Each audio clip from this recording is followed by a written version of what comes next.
আসসালামু আলাইকুম ওরহমতুল্লাহি ওবরাকাতুহ। প্রিয় ভাই ও বোন, একবার নিজেকে প্রশ্ন করুন, আল্লাহ কি আমাদেরকে ভালোবাসেন? এটি এমন একটি প্রশ্ন যার উত্তর জানতে প্রত্যেক মুমিনের আগ্রহ থাকা উচিত।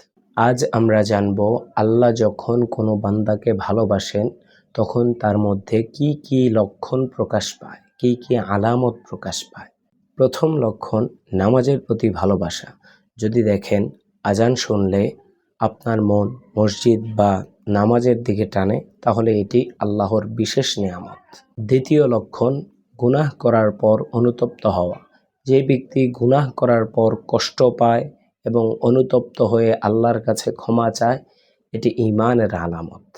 তৃতীয় লক্ষণ, কোরআনের সাথে সম্পর্ক। প্রতিদিন কিছু সময় কোরআন পড়তে বা শুনতে ভালো লাগা, এটি আল্লাহর ভালোবাসার বড় একটি নিদর্শন। চতুর্থ লক্ষণ, ভালো মানুষের সঙ্গ পাওয়া। যারা আপনাকে কোরআন, নামাজ এবং নেক আমলের কথা মনে করিয়ে দেয়, এমন মানুষের সঙ্গ পাওয়া আল্লাহ তাআলার পক্ষ থেকে বিশেষ রহমত।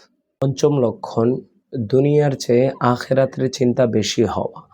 যখন মানুষের মনে আল্লাহকে সন্তুষ্ট করার চিন্তা বাড়ে, তখন সে আস্তে আস্তে ধীরে ধীরে আল্লাহ তাআলার প্রিয় বান্দাদের মধ্যে অন্তর্ভুক্ত হতে থাকে। যদি এই লক্ষণগুলোর একটি বা দুটি আপনার মধ্যে থেকে থাকে, তাহলে আল্লাহর শুকরিয়া আদায় করুন এবং আরও বেশি বেশি নেক আমল করুন। আর যদি না থাকে, তাহলে আজ থেকেই শুরু করুন।